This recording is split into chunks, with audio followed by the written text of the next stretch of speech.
On va commencer maintenant la deuxième partie de l'après-midi avec notre deuxième Inspirational Talk. Et donc, j'ai le plaisir de vous présenter Julie Bozac qui est en live depuis Berlin. Alors, elle ne vous voit pas, mais n'hésitez pas à lui faire un accueil chaleureux néanmoins.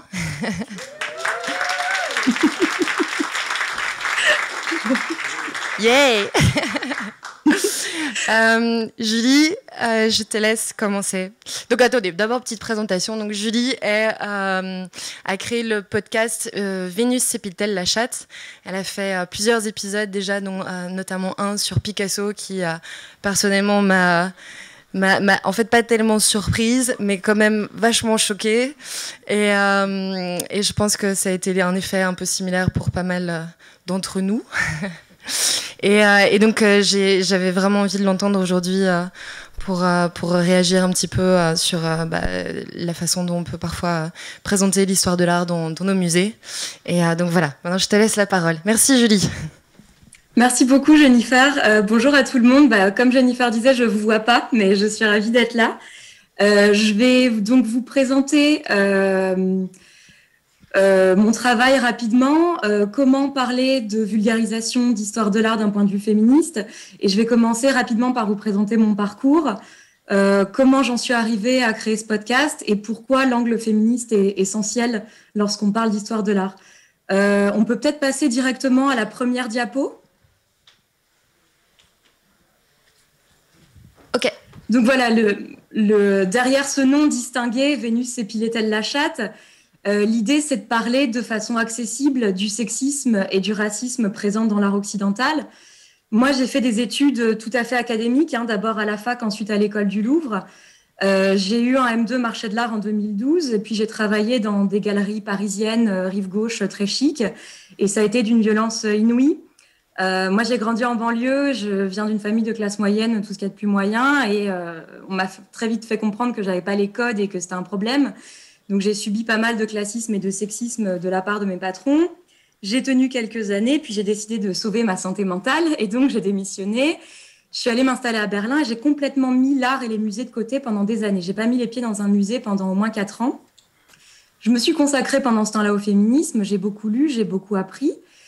Et puis, au bout de 4-5 ans, les musées me manquaient, donc j'y suis retournée. Et pendant un voyage à Munich, je suis allée visiter les 2 pinacothèques, qui sont vraiment des musées incroyables qui renferment un nombre incalculable de chefs-d'œuvre. On peut passer à la diapo 2. À la Pinacothèque des Modernes, je suis tombée sur ce tableau de Kirchner qui représente une école de danse. Et donc, j'étais trop contente parce que j'adore cet artiste et que je n'avais jamais vu d'œuvre de lui en vrai. Et puis, je me suis rendu compte que le monsieur, qui est sûrement le prof de danse, est habillé et que les 2 femmes qui sont sûrement ses élèves sont à poil alors qu'elles n'ont aucune raison d'être à poil. Et je me suis rendu compte que ce n'était pas une exception, que c'était récurrent dans l'histoire de l'art d'avoir des femmes nues sans aucune raison objective, que ce soit dans le déjeuner sur l'herbe de Manet ou un certain nombre de tableaux de Picasso et d'autres. On a des femmes à poil qui jouent de la guitare, qui font des pique-niques, ça n'a pas de bon sens. Et j'ai creusé un peu, je me suis renseignée, je fais des recherches, je suis allée à la bibliothèque et j'en suis arrivée au postulat qui est celui du podcast, que l'histoire de l'art a contribué à établir le regard masculin comme le référent unique et neutre. Là, on peut passer à la 3e diapo. Le souci, c'est que la neutralité, ça n'existe pas. En réalité, on crée toujours à partir d'un point de vue situé, et la création n'est jamais décorrélée d'un contexte historique, social et économique. Alice Coffin a très bien résumé ça en disant qu'en fait, la neutralité, c'est la subjectivité des dominants. Et moi, cette perspective-là, malgré mes 6 années d'études en histoire de l'art, on m'en a jamais parlé.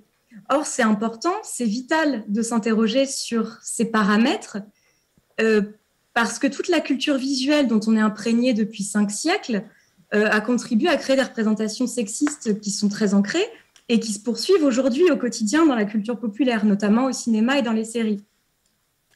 On peut passer à la 4e diapo. Donc, quand je dis ça, je n'ai évidemment pas inventé l'eau chaude. Il y avait beaucoup de choses qui avaient été faites sur le sujet, notamment les travaux fondateurs de Linda Nochlin et John Berger. Mais c'est souvent des choses qui sont d'une part assez anciennes, Ces deux auteurs-là, c'est plutôt dans les années 70.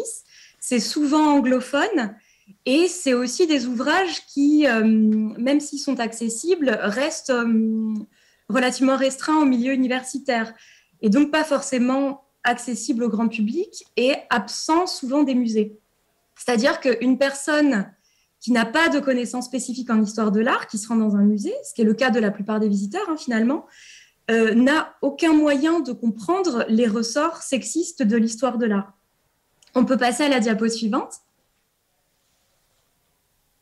Après ce constat, moi, ma première idée, c'était d'écrire un livre, parce que j'ai une formation académique et c'est ce qui me semblait le plus évident. Et l'idée du podcast est venue assez naturellement parce que c'est un médium qui permet à la fois d'explorer les sujets en profondeur, de toucher un public beaucoup plus large et aussi d'avoir des retours quasiment en direct sur le contenu. Par ailleurs, comme le podcast, c'est un support audio, j'ai créé en parallèle un compte Instagram sur lequel je publie les œuvres dont je parle dans les épisodes et aussi d'autres choses qui permettent en fait de prolonger les discussions avec les personnes qui écoutent le podcast. On peut passer à la diapo suivante. Donc maintenant, je vais vous présenter 5 axes d'études pour une histoire féministe. On est limité dans le temps, donc évidemment, c'est très simplifié. Je n'ai pas du tout la prétention d'avoir fait une liste exhaustive. Disons que c'est des points de départ que moi, j'essaye de garder en tête à chaque étape de mon travail. On peut passer à la suivante. La première chose, c'est que l'art a été créé par et pour les hommes. Quand les premières académies de peinture voient le jour au XVIe siècle, à quelques rares exceptions près, elles sont réservées aux hommes. C'est-à-dire que ce sont des hommes qui définissent une hiérarchie entre les différents genres de peinture, la peinture d'histoire étant au sommet de cette hiérarchie. La peinture d'histoire, c'est les sujets inspirés de la mythologie, de l'histoire antique et de la religion, qui nécessitent de représenter des personnages souvent dénudés et donc d'avoir une maîtrise du dessin anatomique. Sauf que comme les femmes avaient très peu accès aux académies, et donc aux cours de modèles vivants, elles ont été mécaniquement exclues de ce qu'on appelle la grande peinture et relayées à des genres secondaires moins valorisés comme le portrait ou la nature morte. C'est seulement dans les années 1860 que les femmes ont pu officiellement accéder aux écoles d'art et c'est ce qui contribue à expliquer l'omniprésence du regard masculin dans une immense partie de l'art ancien. On peut passer à la diapo 8. La deuxième chose, c'est que parmi les récits mythologiques, qui font donc partie du genre le plus valorisé par les académies, il y a énormément de récits de viol. Jupiter, qui est le roi des dieux, est ce qu'on appellerait dans des termes contemporains un violeur en série. Donc évidemment, le terme est anachronique et j'en suis bien consciente, mais c'est intéressant de voir que ces récits ont inspiré énormément d'œuvres d'art, que ce soit des peintures ou des sculptures, si bien que les musées sont littéralement remplis de scènes de viol. Et là où c'est intéressant de se questionner, c'est que très souvent dans les musées, ces scènes de viol ne sont jamais expliquées et présentées pour ce qu'elles sont. Un des exemples les plus marquants, c'est l'enlèvement d'Europe, qui est décrit dans les Métamorphoses d'Ovide comme un moment très doux, très harmonieux, un moment un peu de plénitude, qui est respecté dans les œuvres d'art le représentant, ce qui fait qu'en tant que spectateur non spécialiste, on n'a aucune idée de ce qu'on est en train de regarder. On peut passer à la diapo suivante. Pardon. Le troisième point, c'est que l'art esthétise ces violences sexuelles. Lorsque les académies de peinture se développent et théorisent le grand art, on voit apparaître en même temps des traités de peinture écrits par des artistes reconnus qui sont en quelque sorte des recommandations sur les bonnes pratiques à l'attention des jeunes artistes. Dans un de ces traités écrits par Paolo Lomazzo en 1584, il donne des directives très précises sur la façon dont il faut représenter les enlèvements. Je vous en lis un très court extrait qui est assez parlant. Dans les histoires d'enlèvement, il faut principalement montrer chez les ravisseurs la force et l'insolence accompagnées par un certain désir amoureux de la chose qu'on enlève. C'est pourquoi ils doivent apparaître avec un visage terrible et prêt à l'action. En revanche, chez ceux qui sont enlevés, il faut exprimer les larmes, la peur, la douleur, la crainte, la défense et les prières pour apitoyer le ravisseur. Elles doivent se défendre, mélancoliques et souffrantes, frapper avec leurs poings. Elles doivent aussi mordre, crier, implorer humblement leur liberté. Les ravisseurs doivent les tenir dans les bras de diverses façons. Cela ne peut réussir sans montrer des jambes nues, des vêtements déchirés, des bras et des poitrines, des gestes violents faisant gonfler les seins, tourner les cous et ouvrir les bras. Il y a également de la sueur, des morsures, des griffes, des coups.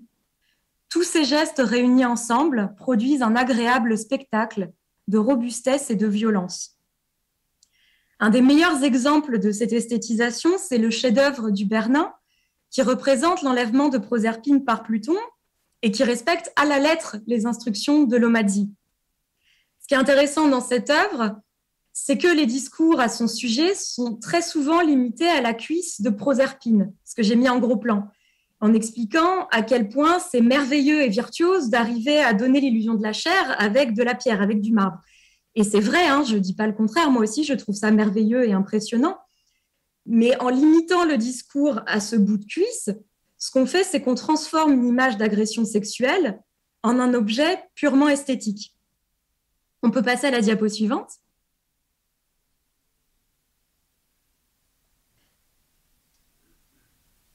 Le quatrième point, c'est que dans l'imaginaire collectif, les génies sont toujours des hommes. Le grand art est toujours associé aux hommes et à des qualités supérieures que les femmes n'auraient pas. D'ailleurs, le terme génie n'a pas de féminin, on ne dit jamais une génie. Ça a été très bien résumé par Rousseau, qui savait de quoi il parlait, hein, parce que c'était lui-même un grand génie, qui a écrit en 1758 quelque chose d'assez savoureux. Les femmes en général n'aiment aucun art, ne se connaissent à aucun et n'ont aucun génie. Elles peuvent réussir dans de petits ouvrages qui ne demandent que de la légèreté d'esprit, du goût, de la grâce. Elles peuvent acquérir de la science, de l'érudition, des talents et tout ce qui s'acquiert à force de travail. Mais ce feu céleste qui échauffe et embrase l'âme, ce génie qui consume et dévore, cette brillante éloquence, ces transports sublimes qui portent le ravissement jusqu'au fond des cœurs, manqueront toujours aux écrits des femmes. On peut passer à la diapo suivante. Le dernier point, complémentaire à cet archétype du génie, c'est celui de la muse. Là encore, dans l'imaginaire collectif, c'est quelque chose de très figé.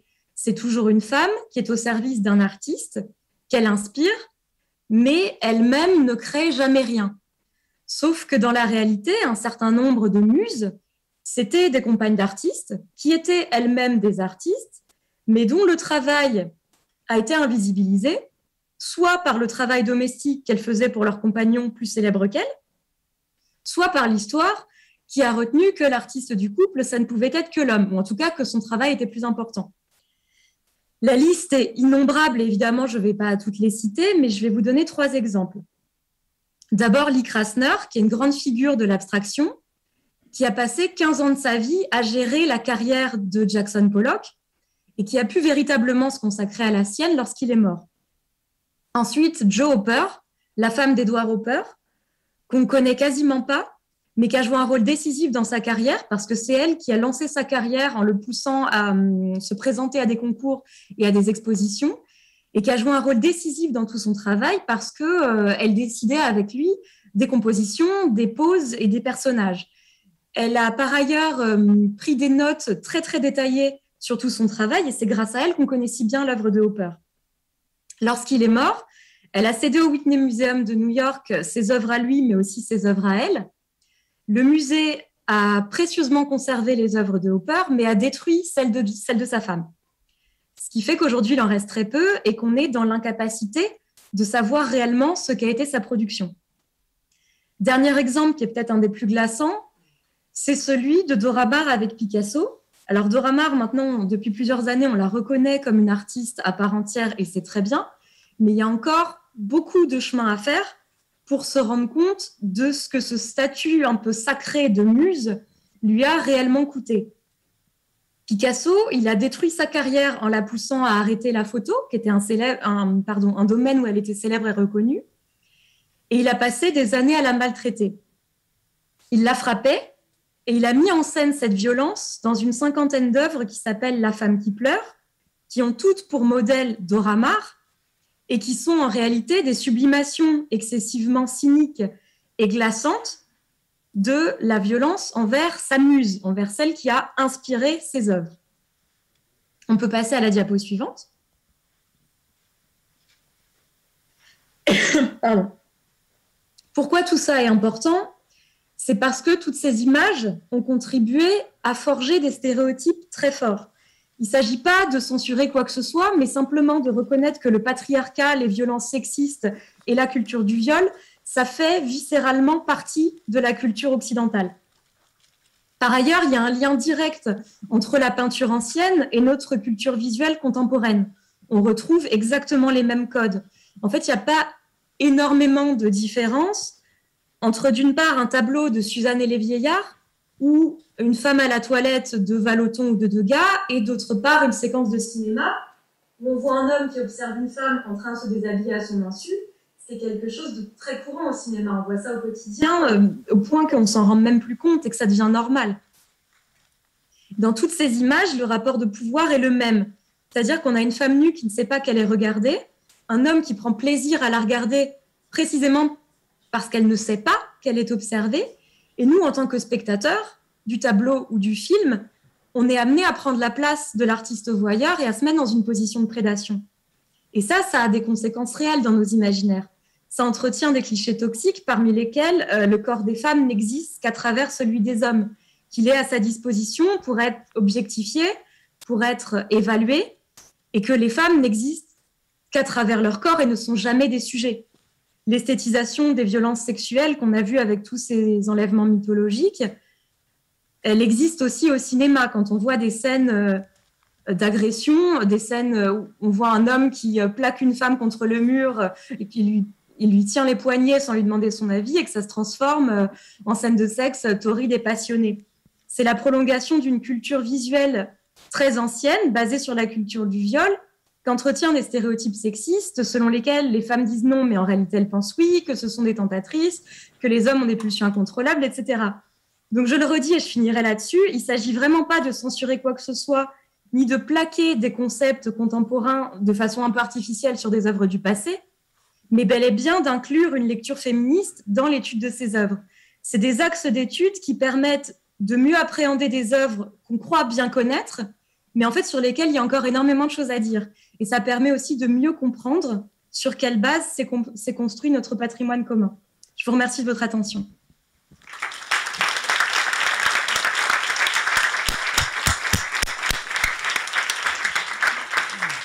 Merci Julie. On peut peut-être te revoir juste pour te remercier encore vivement avec pour cette superbe intervention. Et on est un peu court sur le timing et comme le live, c'est peut-être pas ce qu'il y a de plus chouette pour les questions-réponses, on va peut-être te dire au revoir à regret ici. Ça marche. Donc encore un grand merci pour tout et puis j'espère un jour en vrai, à bientôt. Avec plaisir. Merci beaucoup.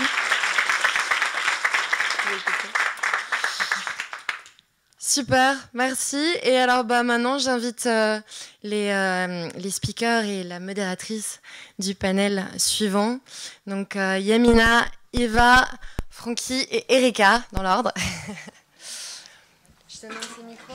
Ah oui, et alors, donc, pour ceux qui sont inscrits au workshop, donc sur la sustainability, c'est au premier étage. Vous pouvez suivre Lina qui vous tend la main ici, voilà, un petit coucou.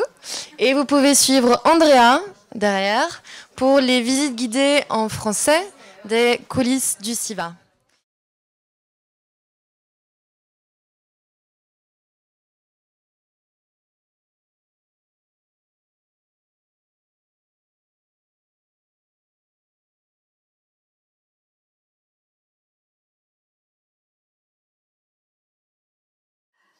So, hi everyone, welcome for this roundtable during this conference BeMUSEUM. So the subject that we are going to talk about is like museum's business model. That's a whole word. It might seem weird to hear the word museum and business in the same sentence, but we are going to go on that. For this conversation, we have three guests. Erika Tjarks, she is the director of Brussels Museums. That's me. Sorry. Brussels, the museum pass. Sorry. She will introduce herself in a second more properly. We have Frankie de Vos. He works for the Vooruit. He's the general coordinator. It's very interesting. We are here to share ideas and best practice within our sector. And I find it very interesting that we also look at what other cultural institutions are doing with regard with management, for example, as for today. So Frankie will be a very good person to hear about how they are organizing at the Vooruit. And we have Eva de Smet. She's a researcher at Erasmus Hogeschool, and she's also, you also teach there, not only doing research. So, but I give you the microphone so you can introduce yourself. Yeah, so I'm a researcher at the Erasmus Hogeschool Brussels in the fields of tourism and recreation management. I also teach a little bit in journalism. And for my research, I delve myself into futures. So I'm part of a research center doing futures research. So my past few years of doing research were centered on futures for the museum sector. So that's why I'm here. Thank you, Eva. Maybe Erika, you can also say a word about you. Yes, hello, I'm Erika Tjaaks. I'm the director from Museumpas Musée, only since more than a year, since June 2020, but I've spent before my whole life in the museum sector. I also ran a little museum for a few years, so that's my background, actually. Yeah. Thank you, Erika. And Frankie? Maybe everything has been said. So I'm general coordinator of Vooruit in Ghent. I will present the house within some minutes. And before that, I was the general director of Buda, which is an art center in Kortrijk. And I also worked some years in Amsterdam for the Brakke Grond. Okay, thank you. Maybe to introduce, we will start with facts and figures. I know that thanks to the holder of the museum pass, Erika, you have a little bit of an overview about how did we as a sector handled the confined, deconfined, and to know how we did about that. So. Okay, so first of all, good afternoon, everybody, and thanks for having us here. So, Museum Pass is the Belgium museum card, and I'm just going to introduce a little bit about the pass for some of you who might not know the museum card. So, it's an individual card for 1 year, and you get free entry or at a substantially reduced price in more than 200 museums and expositions. It's all over Belgium, in the 3 regions, Brussels, Flanders, and Wallonia. Our mission actually is for Belgium to ensure the growth for the whole museum sector. And for the museums, we want more visitors for them. We want to bring the public to the museums. We want a more diverse public and more visibility. And with more visibility, I mean we really want to make sure that a museum visit is on top of mind of a large public as an interesting leisure. We also collect data, because every time somebody uses his pass, it's scanned and we have a platform. And with that data, we try to help the museums to communicate better with their target groups, with the audience. And then for the visitors, of course, that's also our main goal, is to make sure that they get access to a rich patrimony of culture and arts and science in the museums. And also that they have the feeling that they belong to a group, to a community of real museum lovers. Then the project, it's a non-profit project. It exists for 3 years now, and it's made together by and for the museums. And it's with the founding fathers of the leading museum partners in the 3 regions of Belgium. You have there ICOM Belgique Wallonie, Bruxelles, together with MSW, Musée et Société, en Wallonie, Vlaams Museumoverleg, Brussels Museums, of course, and public. And you also see on down there, we have an adviesraad, Conseil d'avis. So you have representatives from the museums that really check with us if our strategies are really well. And we come together 2 times a year, and we have 4 representatives in our board. Then some general figures, that's what you were asking about. I have to be intellectually honest. We only have a percentage of the figures. We don't have the total figures of all the museums. because let's say that in many cases we have 20 to 25% of the total visitors. And therefore now soon we will launch a questionnaire to museum directors, and we will ask them, what were your total numbers in the past years? And can you please tell us what percentages of the numbers of the pass holders of museum pass? But we are often asked to give that numbers because we have these data. So again, 204 participating museums, 40 in Brussels, 66 in Wallonia, 98 in Flanders, and the target was, after 5 years, to have 250 museums. So I know we have to be modest, but I would say we're quite on track, despite the pandemic that came in between. And since we started in September 2018, we have 250,000 passes sold already. And here we have 92,000 active pass holders, and I would boast if I would say almost 100,000, but in May we had 100,000. So we were above that line. And the idea is to stay above it and grow even further to 120 and more, because we need some scale, we need a volume to be able to be sustainable. Now the thing is that the green line on top, that's the line of this year. So we're already above what we had before, although you had COVID. And I talk about active pass holders because these are the ones that visit museums, but you have also pass holders who don't use it. So we have actually more than 100,000. Like the newsletter is sent to 117,000 people. Yeah. And we already generated 1 million of museum visits since the launch, and that's roughly set 300,000 visits a year, but only this year, 2021, we already generated more than 375,000 visits. So I would say that we're growing there as well. So that's actually nice. As I said, we had our birthday in September. So we're a young organization. It's a startup that is evolving into a grow-up. And so far, we have no subsidies, because a lot of people think that, so it's good for you to know. So we do with a minimum of people and means the maximum output for the museums. And then some specific figures. What was your interest? How did we manage before, during, and after COVID? Actually, I have to say one thing, and I have already said it before on other occasions. I'm very proud of the museum sector in Belgium.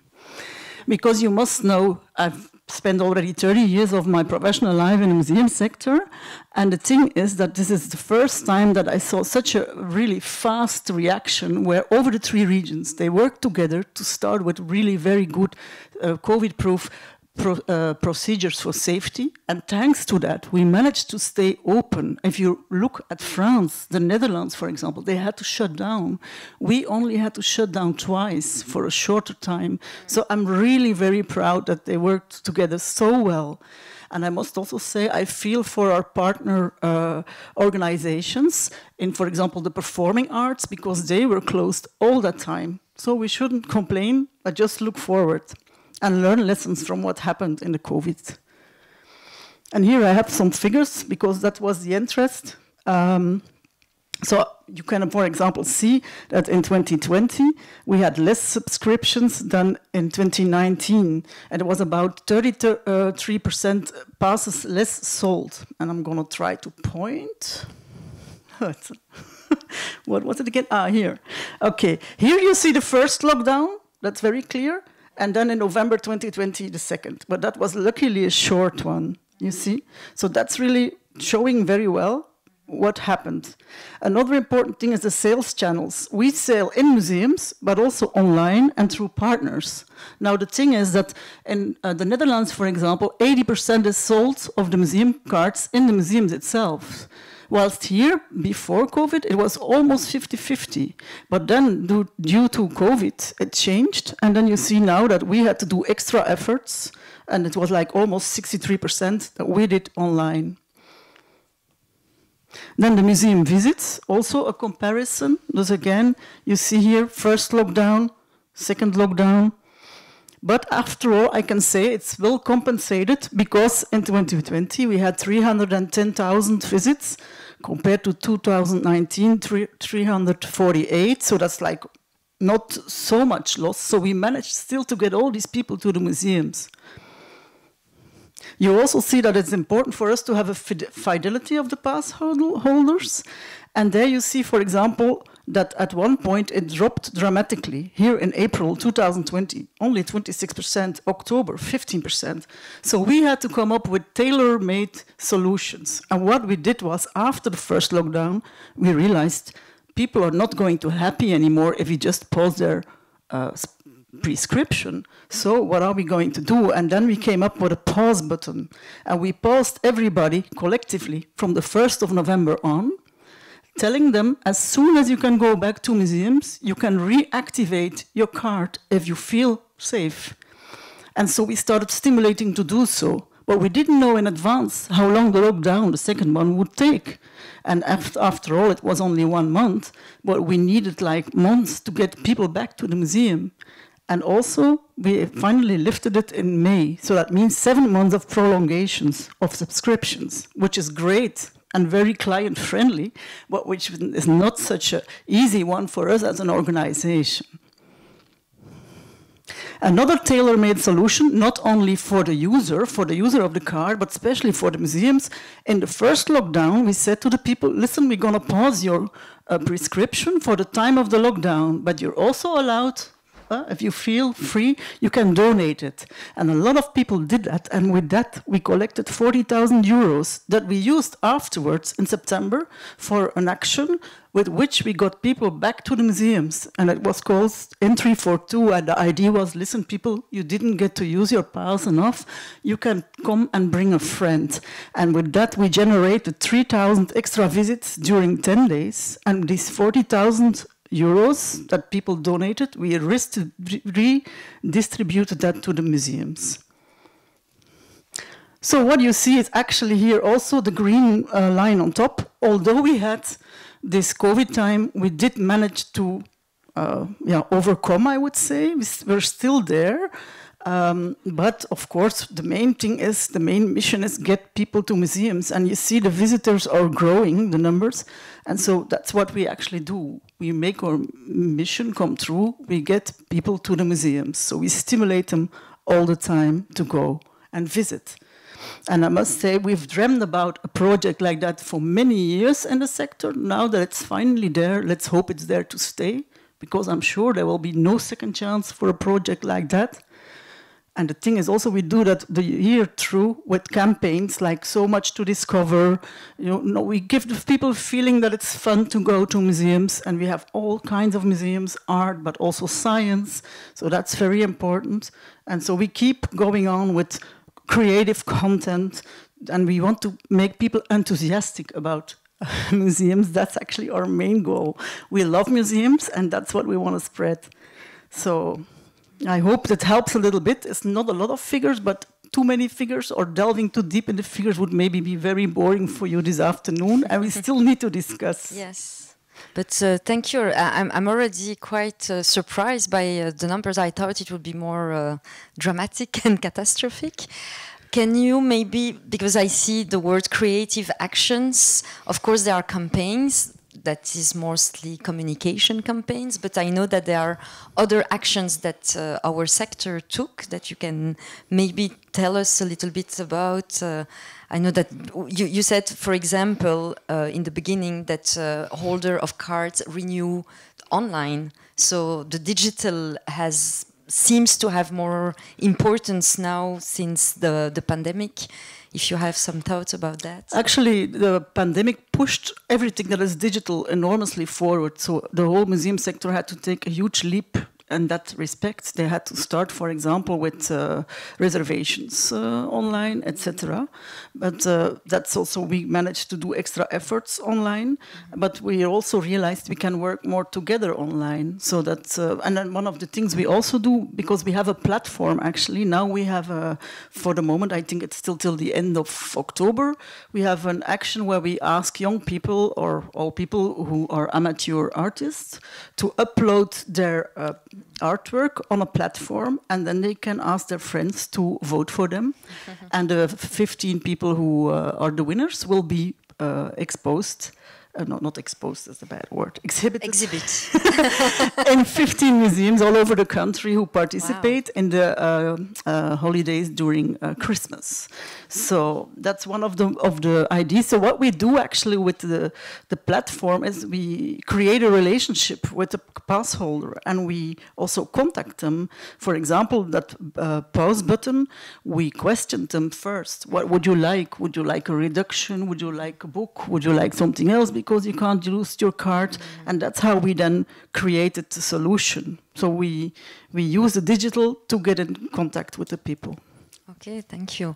I would like to ask you, Frankie, because I know that in the cultural sectors, in concerts, etc., there is also, you were shut down more than our sector, so you had to find ways to still give an opportunity to artists to be on stage somehow, even without public. Can you let us know a little bit about some of the experience that you had to go through? Yeah, what we saw is that we were closed, but that meant that only our building was only closed for some weeks.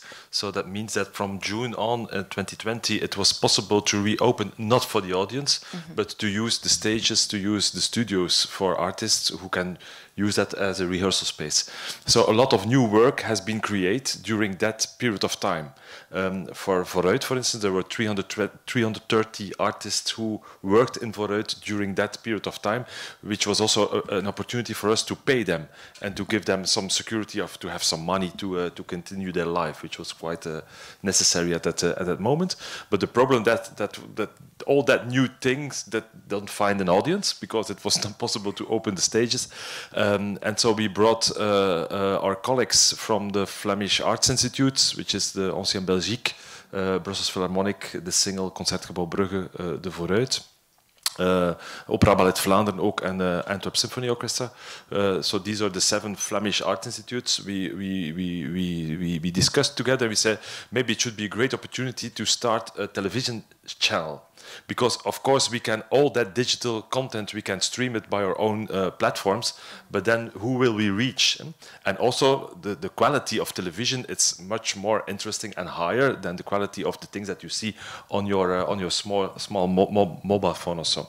And so we asked VRT, the Flemish television, but also some broadcasters like Proximus, Orange, and Base, if they are willing to support us by making a television channel. And that was Podium 19. So it was amazing because just a bunch of people who are willing to say yes at that time. So because they really felt that they have to do something and that they also have to take the responsibility. And so what we have done is we had a channel for 4 months, from January till the end of April. We broadcasted 225 concerts and theater and dance pieces who are totally new. So it's not something about your archive that you open that you throw to the audience. And what we saw is that in terms of television, it's unsuccessful. But in terms of but that was a great discussion with the VRT, of course. If they look to what the impact is for them, it's almost nothing. For us, it's amazing. For instance, if we broadcast a concert that we do in our small stage in Vooruit, then we can have 200 people. But then there were 100 times more people who saw it because we put it on Podium 19. But for them, 20,000 visitors for television, it's not enough. But it really helped us to do so. It also really helped us to pay artists to create these things. And what you also saw is that the impact of the level of digitalization grow in a very fast way.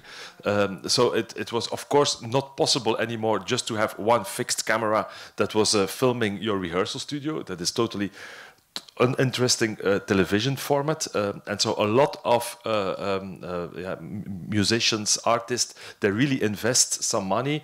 It helps also the audiovisual sector to have professional camera people, to have directors and so on, to really have a very good result. So now we are discussing what will be the next step, because we are open again. There is no no time nor money anymore. And also, of course, people not want to be broadcasted before they start touring. So, and we don't like to have a channel that is only showing old stuff. So we start discussing what we can do, but the connections that we made with Belgacom, also with VRT, it was really very, very strong. And so I'm for sure that we're going to have some new initiatives in that direction. Okay, thank you. Very inspiring. As a follow-up question, I would ask, because it's kind of a big experiment that you had, that you've been doing. What do you think will stay after the pandemic, and what are you already really happy to see fade away when things go back to normal? Yeah, the fact that you all give it for free, I'm happy that will fade away, because it has to be paid. Yeah, so that's a good one. Also, what I really miss in that discussion is the fact that digitalization or the World Wide Web, it has to be a World Wide Web, and so we use too much the digital highways for connecting people who are just next to our house, and that's a pity. So here we saw a good example from the talk with the women from Berlin. That's an amazing way in how you can deal with that, because otherwise she has to come to Brussels for just 20 minutes. That's a little bit stupid. So for Ruit, for instance, we really decreased the amount of streaming things, but we only use it when we can have connections with, for instance, artists from the other part of the world, people who are living in Africa and in the south of America, that we otherwise not should bring on stage. But if we can integrate that in a more very mondial way of working, then it really has to, it's something surplus. Otherwise, it's just showing that what you really can see live on stage, and I can guarantee you it's better live on stage. And just to, and then we can go on with the conversation, but you talk about artists in Africa, in other parts of the world. That's also something when we were preparing this discussion, you were talking about the fact that you were also only working with local artists, and it was an issue. Yeah, it's something I'm very worried about it, because of course artists couldn't move and travel. So that means that the 330 artists that we invited in Vooruit to come to work in our studios were mainly people from Belgium. Otherwise, we have a very international program, and we are very important. Not only we, but there is a big scene of arts institutes in Europe who are very important to support people who doesn't have a local market. For instance, the dance scene in Brasilia, or some artists in Palestine, that if they are not supported by a network of international partners, they are not supported at all. And so what I really fear at the moment is that there are going to be so a lack of support for all these great talents of young artists all around the world that can't come to Europe at the time. That's why Vooruit also did or supported residencies at home. So that means that we supported also dancers living in some favelas in Brasilia to create new work and to find ways of digital registration of that to show also to our audience. But it was also a very small part of helping them also to survive. Okay, thank you. While you have the microphone, I feel that it's for the question now to go to another subject. It's more about management of cultural center and museums, and so can you introduce us to this new way of managing your center? It's more agile, etc. So you can maybe give us better explanation. Okay. So I put models between brackets because we don't want to be a model. It's just the way we work, and we try to find a way that helps us to manage this amazing thing, which is Vooruit. We are still asking for a new name between us. So just small introduction. So it's built in 1913 for the World Exhibition in Ghent. In '82, it was mostly totally abandoned, empty, and a bunch of young people start to rebuild it, to restore it. And the business model after that was that with the money that they made from the bar, they made the program. And also the restoration, but it didn't work like that. It's totally impossible to have so much money out of your bar. And then in 2017, we became one of the 7 Flanders art institutes, which is an important thing. So we are focusing on theater, dance, on music, on talks, on nightlife, food, residence, and also we have a program line just focusing on the monuments. We are now working even to become a UNESCO World Heritage Site. There you see some figures. So to see also the volume of things that we are doing, we have 4 to 5 activities a day. Of course, that's outside COVID. So 70 concerts, 235 theater plays, and so on. We are a platform, which is a very important thing. Maybe later in the discussion, I can focus more on that. But that means that only 1/3 of the things that happen in Vooruit is made by our own programmers. So 2/3 is made by a lot of other organizations, and we collaborate with them, which is an amazing advantage, but also an amazing switch in programming. So that means that we don't have only programmers who say this is good art and this is bad art. This is always the result of lots of talks and lots of discussions. So we have 350,000 visitors a year. There are 91 people working in Vooruit, and we have 150 volunteers, and then some small views of the venues. So we have a theater hall for 700 people, concert hall 1,100, and then the Baalzaal 500, and then the Domzaal. And in between all that, we have an amazing bar, which is very important for us. And so the business model, or the model of working. So this was the old. How do you say, organogram, but very classical, the director on top of it, and then some divisions with all their directors and so on. We changed it, and so the new organogram looks like that. I'm gonna start to explain how it works within 5 minutes, which is totally impossible. But okay, I give it a try. So we start with this, which is the most important thing. These are the 91 people who are working for Vooruit, and so they're all mentioned on the organogram. In between there is, I can point here, there is a lot of free space. It's a kind of a play field that we have to fill up. So that means that for a lot of projects we need someone of for instance here we need really to work together with I don't know who is there, Sven for instance, and so we organize how we work together within that central play field. We're working with teams. And one of the, maybe I can give it already here, one of the very classical things, and I think in every museum it's also the way of working, it's based on expertise. And so that means we still have the team that focused on communication, the team that's focused on programmation, on production, on housekeeping, the kitchen, the bar, and so on. And also there is also one member of the, one member of your team who is coordinating that team, and that's also the only hierarchical role that we have. So that means that everybody in Vooruit has only one people above him.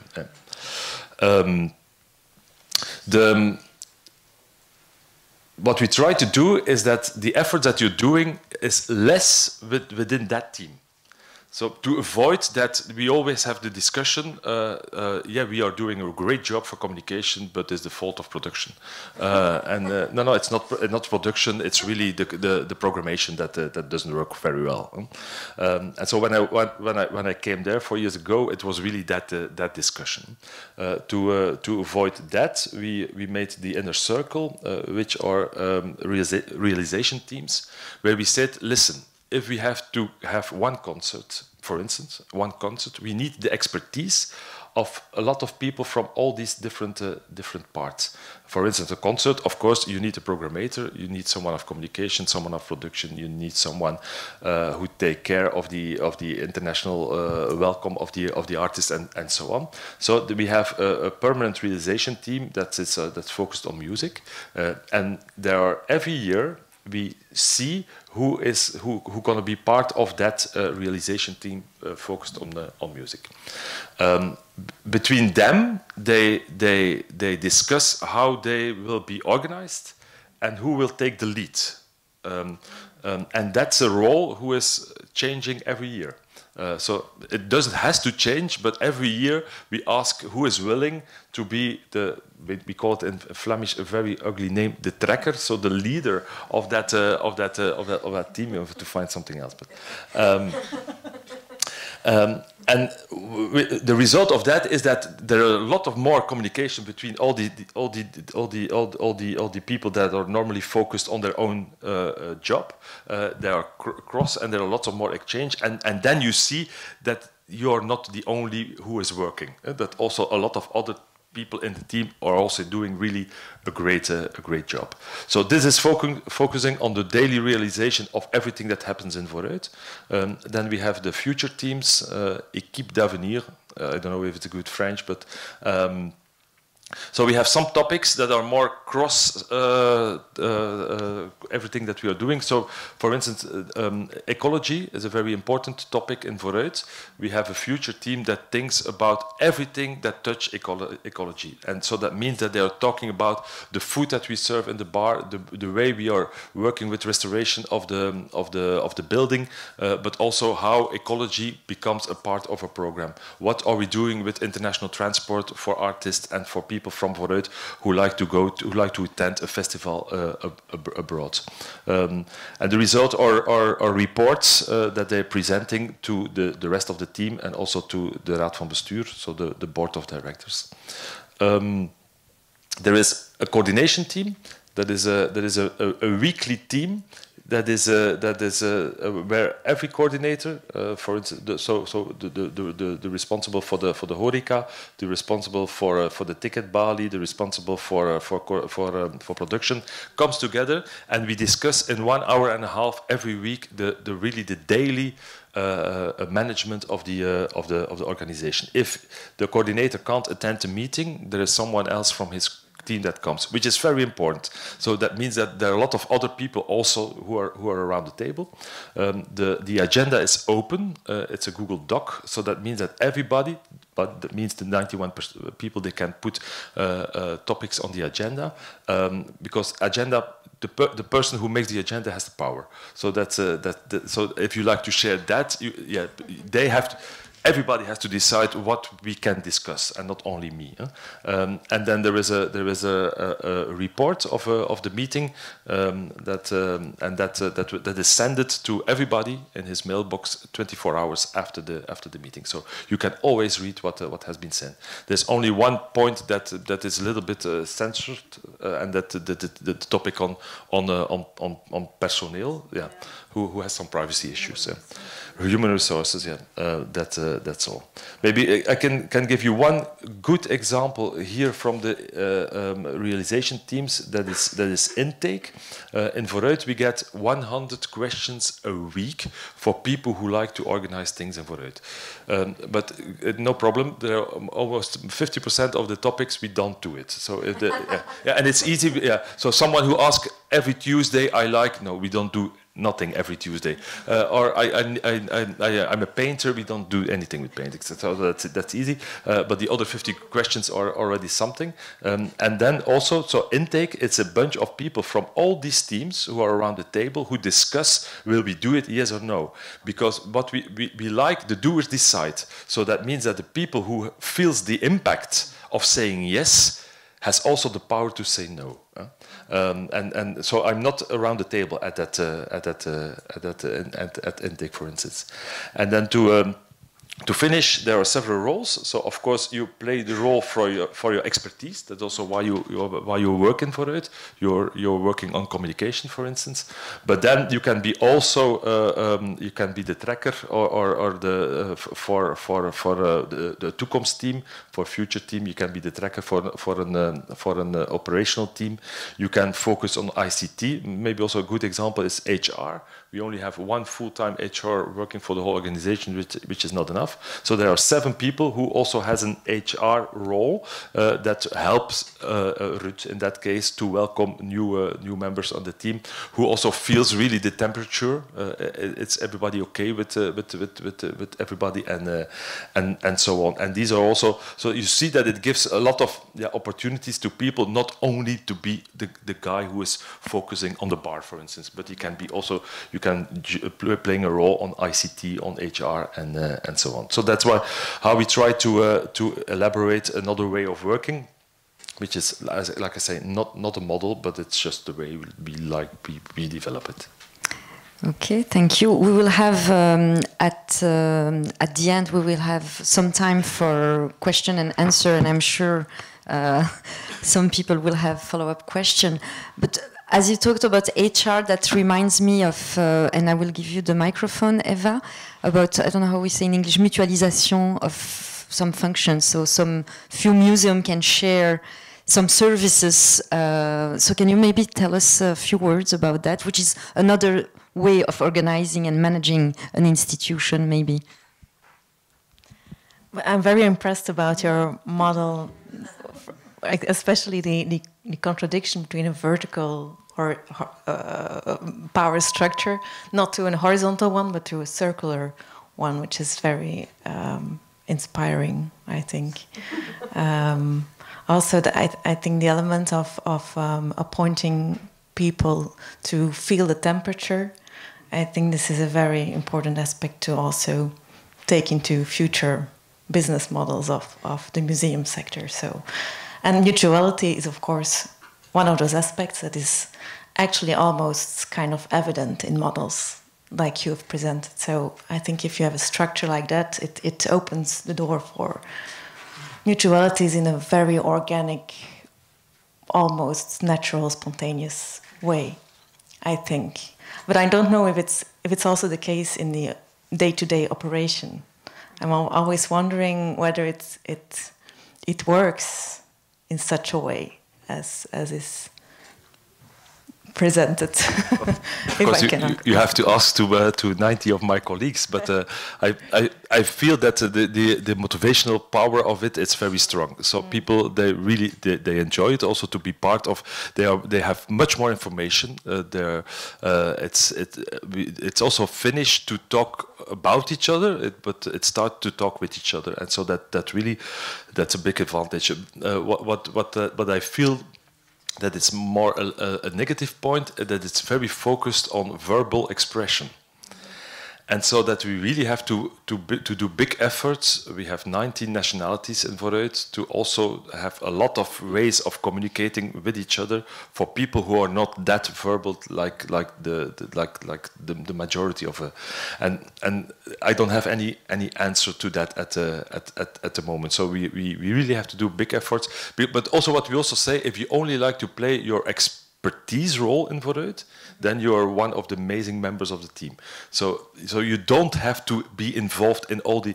If you're a cook and you make the best meals in our restaurant, then please, you can stay, and you are a very good member of our team. But I think that it's maybe more exciting and interesting if you're also involved in something else in the organization. But if you don't want it, please, you are not forced to do so. But I will give you back the microphone, actually. But I can introduce, because with everything that you said about this model and the idea of mutualization between, so I'm like thinking, how can museum in the future try to put, if not the same model exactly, of course it has to be also tailor-made for each institution, but to be inspired by that. and how can we imagine those futures. So it's mostly your area of work. So if you can tell us a few words about that, would be very nice. Thank you. So my presentation will be a little atypical from the previous ones because it's a very research-based presentation. So I would like to present to you some of the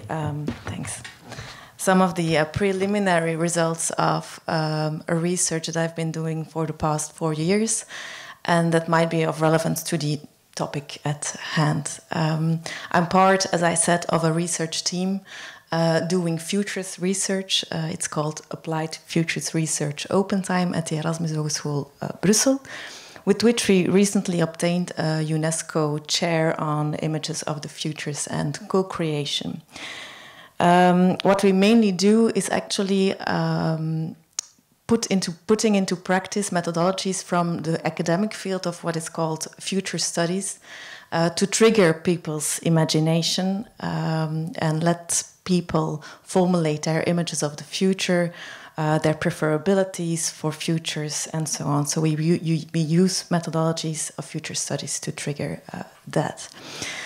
It's our main goal, in fact, to kind of develop and increase people's futures literacy, is, as we call it, toekomstgeletterdheid, and also emphasize the power of collective foresight, certainly in present contradictory, chaotic, complex times, even before the pandemic started. So we work with both short-term questions as with longer case studies. And what I will present here are some of the results of a longer case study that we've been doing in the previous 4 years. So 4 years ago, I had a meeting with the former direction of SIVA, where we are today, because the institution had some questions about its future. By 2024, it would and still will move to Canal.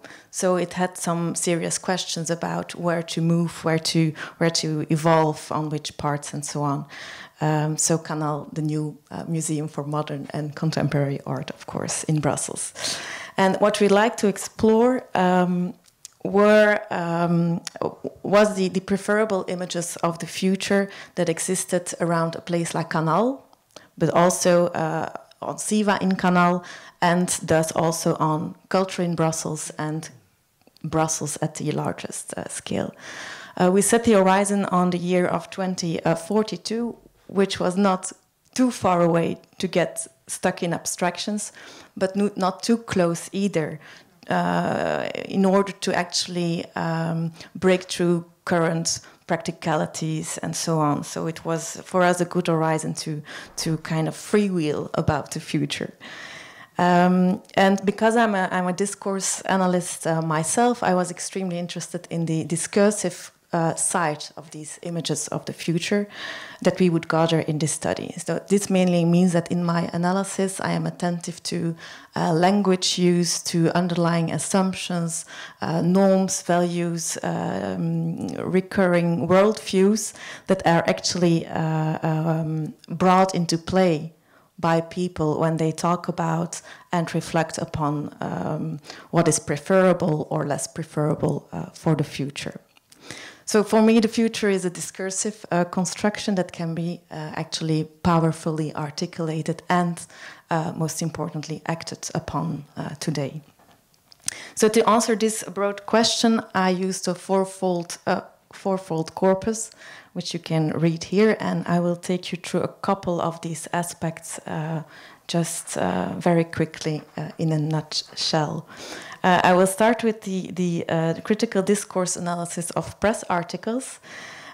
So before looking ahead at the horizon in 2042, I first looked at the present to map the what is from a critical perspective. And I did this by analyzing the press articles in Belgian media, both Dutch-speaking and French-speaking, over a 2-year period starting in January 2017 and ending in December 2018, which was a crucial period surrounding Canal's name announcement, its collaboration with the Parisian Centre Pompidou, and its opening of the prefigurative year before the great renovation works, which went under the name of Canal Brut.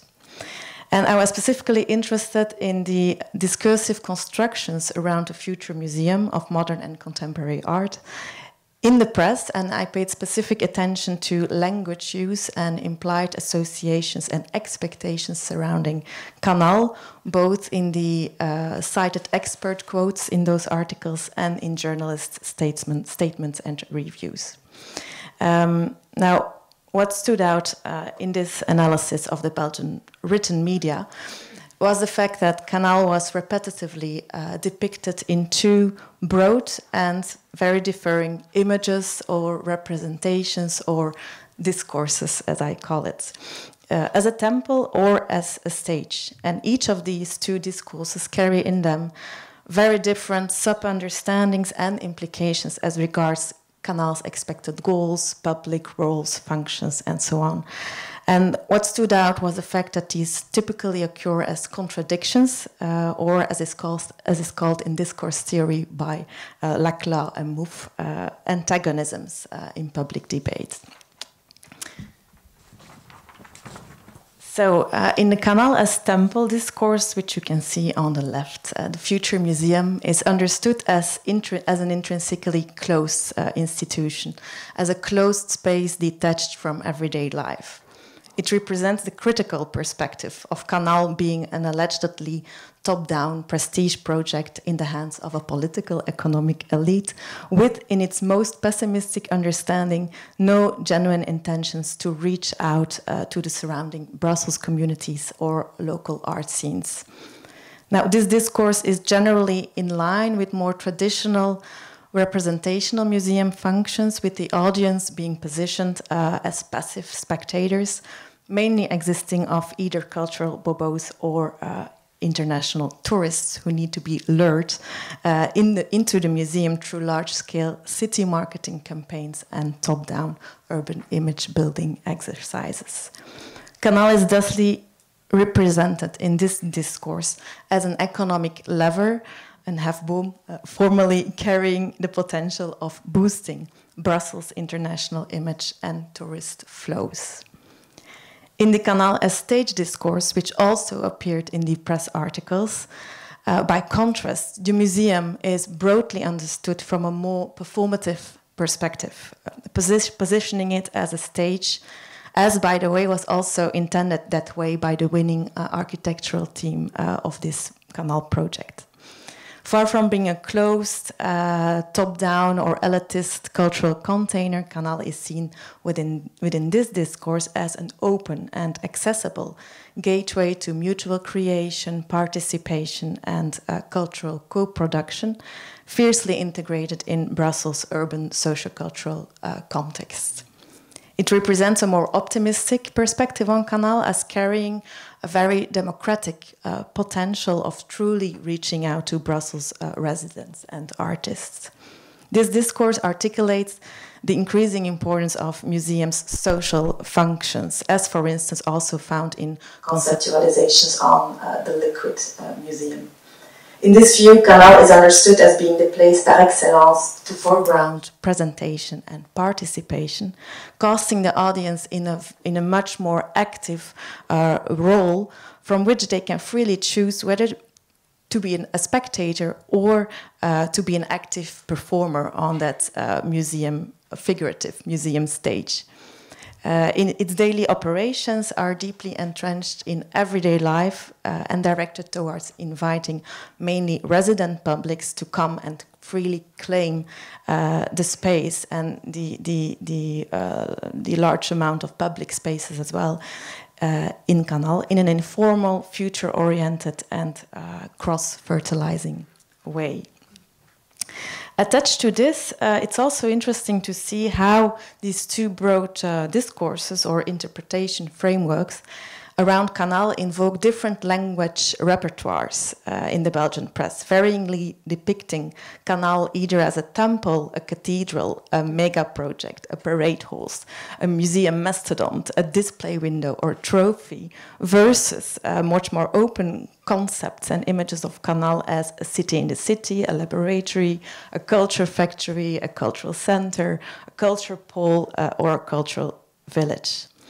So what is certain in each case is that the meanings of a place like Canal in the specific societal and urban context in which it is embedded will never be final or closed, but is always subject to hegemonic and discursive struggles for meaning.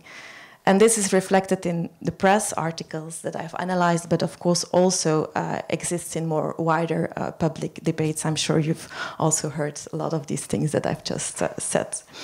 So with this information at hand, I wanted to obtain deeper insights on preferable futures for Canal and SIVA in Canal, and really directed gaze towards 2042, our horizon. And I did this by sending invitations to a number of cultural, architectural, and urban planning professionals in Brussels to come to a former Citroën director's office that I had at my disposal in Canal at that time. It was about a half a year before the pandemic outbreak. And so I invited them on a spreekuur, consultation, as you will. And I had in-depth conversations with a dozen of experts, so 12 experts, going from the directors of Brussels RABBKO, Brussels Kunstenoverleg, to the Brusselse bouwmeester, maître d'architect, to Bogdan and Van Broek architects, to Architecture Workroom Brussels, the former director of RABBKO, the director of the Ritz Institute in Brussels. Who else? Yeah, I can give you a list if you want to. So it were quite big names. And some interviews every interview lasted about 2 or 3 hours, according to the future studies methodology of what is called strategic conversations. It's actually a methodology to very gradually, step by step, build up towards the imagination of futures for Brussels, for culture in Brussels, for Canal, and eventually also for SIVA. Time limit, of course, restricts me a bit from going into detail here, because there are a lot of elements to flesh out from this rich corpus of interviews, which took me ages to transcribe, by the way.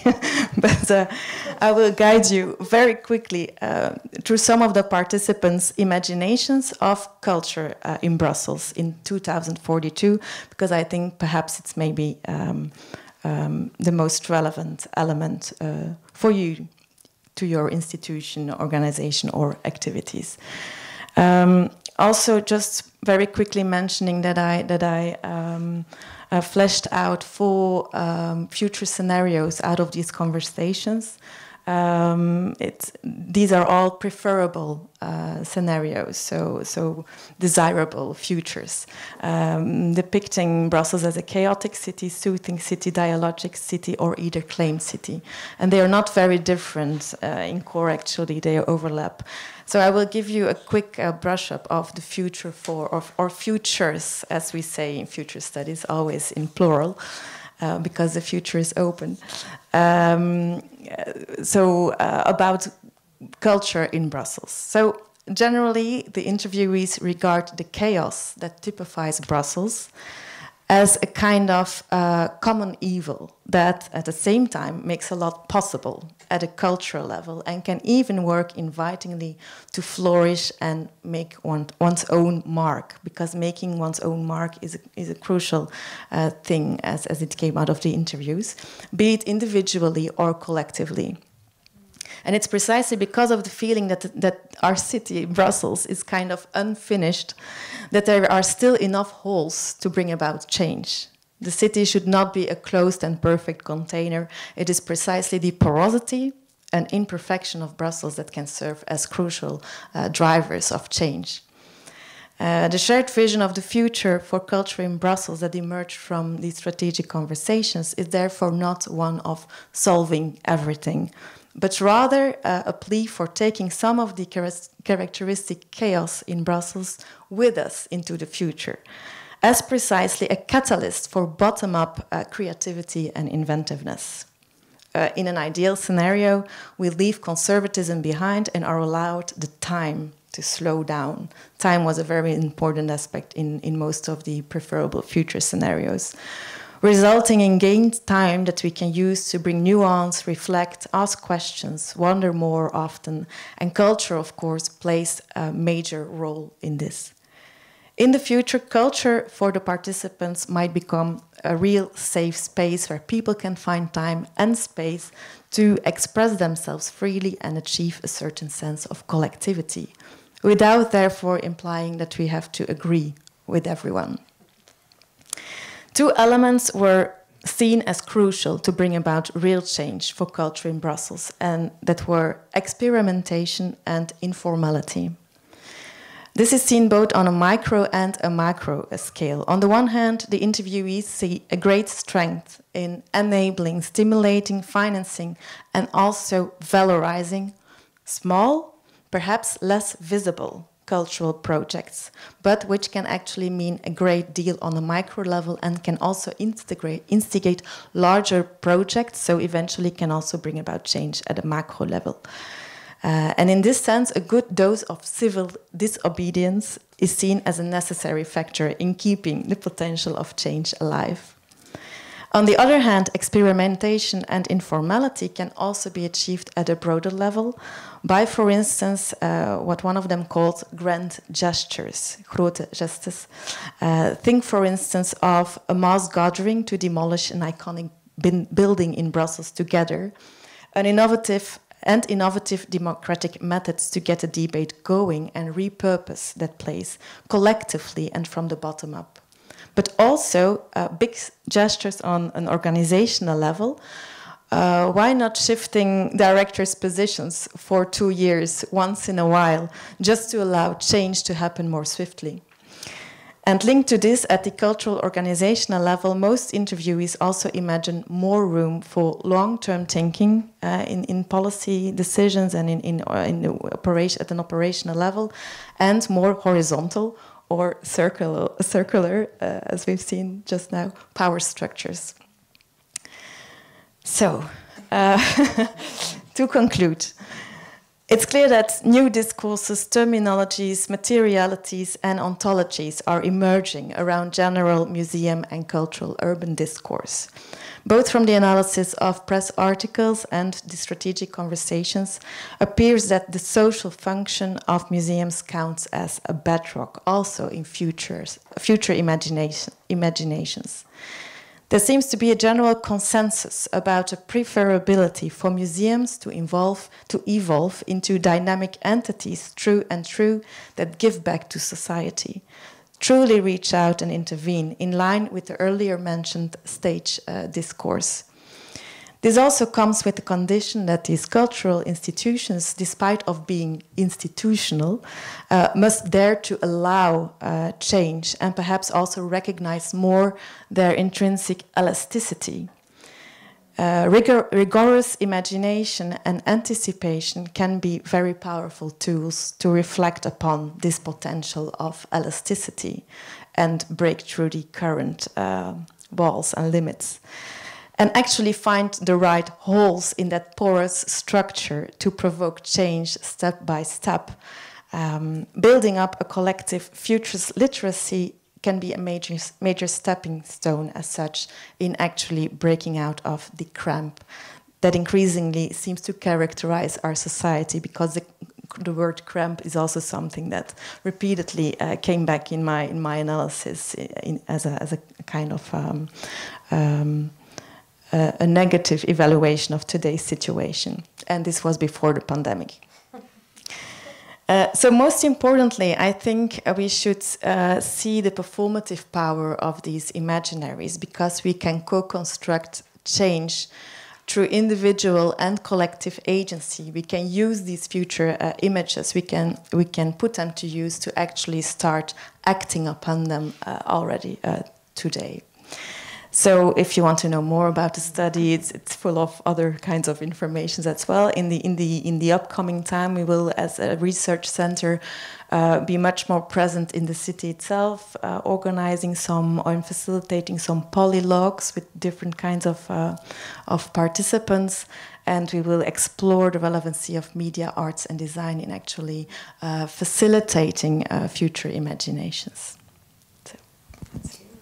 Thank you. It was a very, very inspiring presentation. I like some of the keywords that you said about chaotic. I also kind of like this chaotic aspect of our city, actually. We are already getting slowly but surely towards the end of this conversation. I would like to ask you, Erika, maybe to help us starting to have some conclusion, and maybe with an element, because something we didn't had a lot of time to talk about is the public. And maybe the social role of museum. Maybe if you can find us a way to make a conclusion that includes this very important element of our sector. Well, I'm going to try. A conclusion is actually that the public is really, the audience is a major factor that we should never forget about. But we also realized, and certainly during the pandemic, art, culture, it's not a luxury. It's a deep social need of human beings. We saw that now. And actually also with Museum Pass, we have a social card for people in poverty, because we want to have access for everybody to art or to museums or to culture. And also what Eva is telling about working with local communities, that not a museum is implanted in an area and you don't look around in that part of the city to work with the communities. Another thing is that we also work with our community, community of museum lovers by questioning them. And what Frankie was telling also is you also work very openly. So a conclusion is that you can really relate to your audiences, and especially with all the means we have nowadays, the digital means, there's lots of things we can do for the future. So I think a lot of models also crossovers between different, like the performing arts and museums. There's a lot of possibilities. And yeah, I also think what I heard a lot is working together. That's nothing new, but we should, even more than before, work together, find ways to fertilize each other. So there's lots we can do there. Yeah. Thank you, Erika. Maybe Frankie, do you have a few words to wrap up also? Yeah, was also very inspired by what Eva was telling about the audience as a performer. So I think that's a very important thing. So they has to be in the driver's seat. They like to take more responsibility. We really have to stop thinking that all the knowledge on museums or art centers are within the team. That's totally not possible. And so if you say a museum has to become a stage, then it should be great that museums become a lot of stages together, that they find a lot of spaces where they can bring shows, programs that are made by different people and not only by the artistic director or the programmers. And that's what we are trying to do in Vooruit as a platform. Like I said, 2/3 of the things that happened in Vooruit are made by other people, and that means also that they also bring a lot of other people as part of the audience, because it's not only Vooruit that address them, it's the people who are organizing things in Vooruit that really address that audience. The result is maybe something in a program that is very diverse and that goes every direction.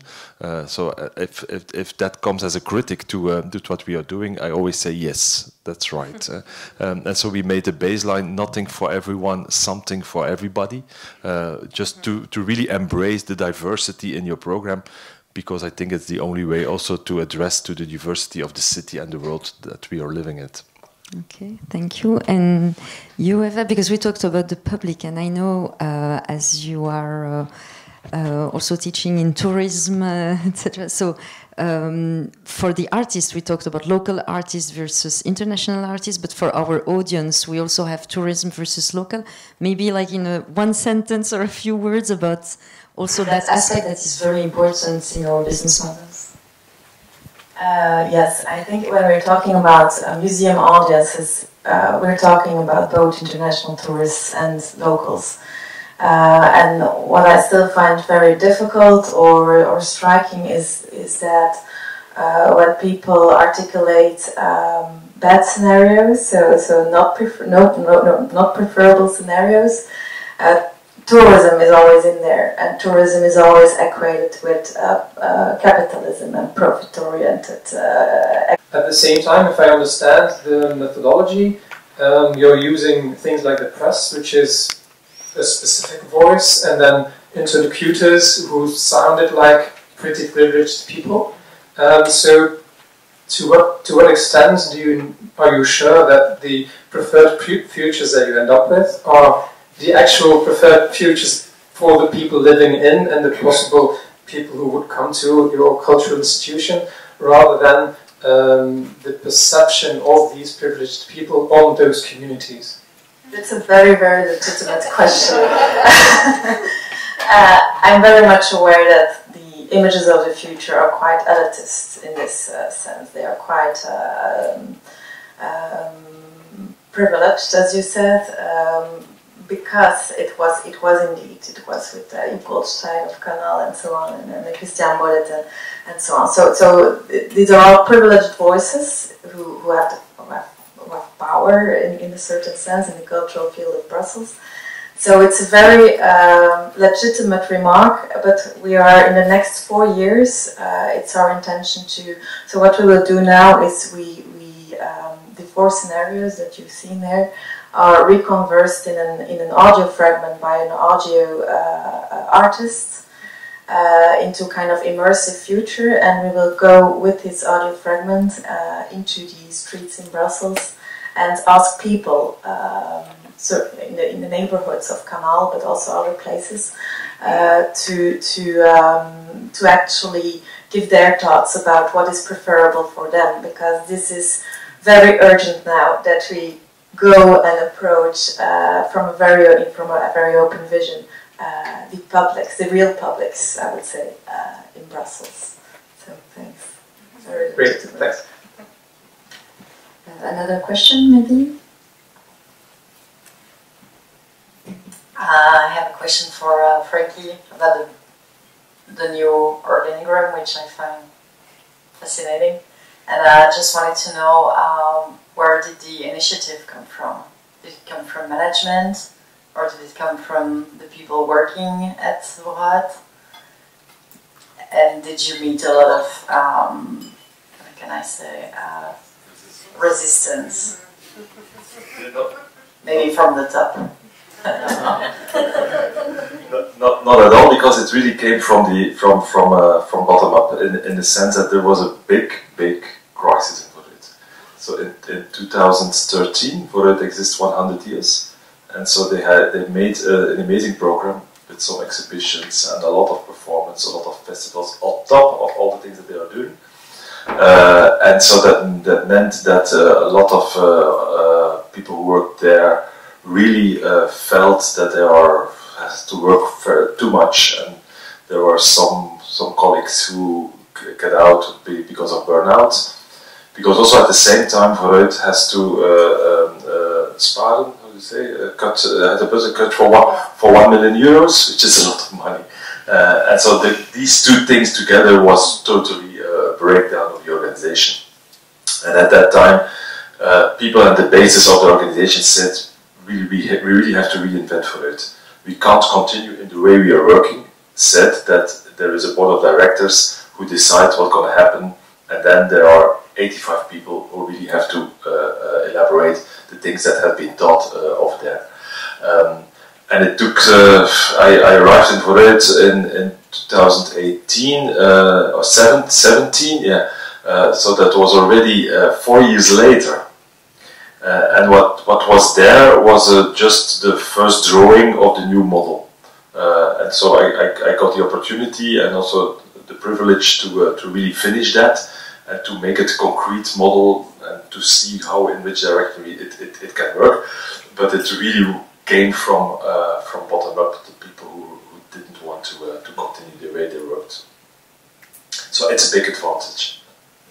Yeah, of course, but how did management react? They're all out. Absolutely,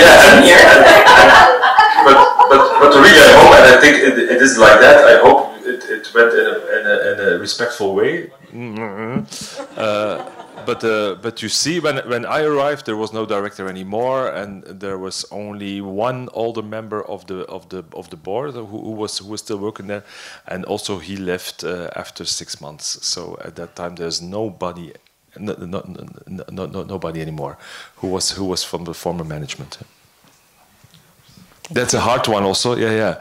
So it's not only success. So that it hurts also these people who did also an amazing job in Vooruit. I really like to say that. Yeah, and so we really have to also respect them. What we also saw is that we started with the coordination team. So that means that we put some people on a bigger level or a higher level, but without any assessment for people if they have the capacities to do so. So also on that we made some mistakes, and so that means now if you like to become a member of coordination team, it's a more tougher selection program, because of course everybody likes to make the decisions, but you also have the competence to do so, and to really also to defend them and to feel the pressure of a lot of other people who are and so all the things we learn a lot about it. Yeah. Thank you. Thank you. Another, see your hand. Hello, thank you for the presentation. I take the opportunity to ask another question about to Frankie regarding the circular governance model.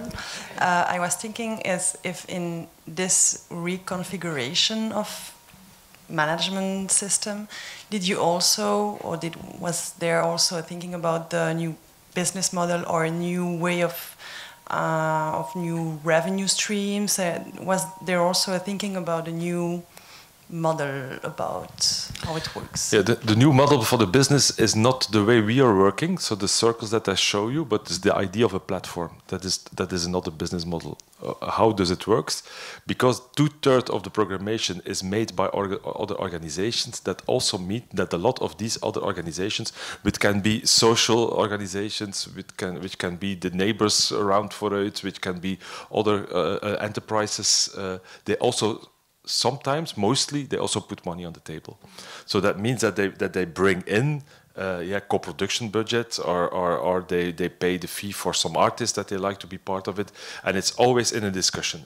So we see if they have some money to do so, if they like to do so, or maybe they can collaborate on communication and use their communication power, which is mostly very important. I'll give you one example. We have a festival on hip-hop, and it's only Vooruit is organizing that, and there is one very small organization, All Eyes on Hip-Hop, only 2 people working there, and we work together with them, but they are so important, not because of the money and not because of the venue, but because of the network they have worldwide to promote that. And so in our communication team, we only have, but we have 7 people who work for communication in Vooruit, which is not nothing, but they are not that specialized in things. So the business model is the fact that we integrate also a lot of money from other organizations who helps us to create a project together, but also they help us to reach out to the right audience. And that is not because the way we are working, but because of the way of the platform that we are at the moment. So it's like somehow this organigram, it's similar also with your partners. Yes. It's not like you are this big institution and the other ones are the small ones. It's also quite horizontal in that sense. We really need them. Yeah. So interesting. Yeah, and we are more. We took a step behind and said, you are in the lead. You are the performer, like you were saying, Eva. They have to play that night their role, and we are really as much as we can supportive to them. I think Erika wants to add something. Yeah, sorry, I would like to add something to that. What I recognize here is a multiplicator factor. Yeah. And actually that's also what we do, because we have the partners, the museums, but also our audiences, and we use social media, and there you have that multiplicator effect as well. So your circles use their circles, and that goes on and on and on, and so you can do a lot. So that's also very interesting for how we work nowadays, I think. other questions in the audience? Otherwise, we can go and have a drink and listen to very good music from a very good DJ. And we can continue this conversation on more. I know it's sometimes people are shy to ask questions in front of an audience. So, okay, well, thank you then. Thanks. Merci à tous les quatre. Et donc, je vous invite effectivement à continuer les discussions, mais surtout prendre un petit verre, se détendre et peut-être danser. Donc, à tout de suite.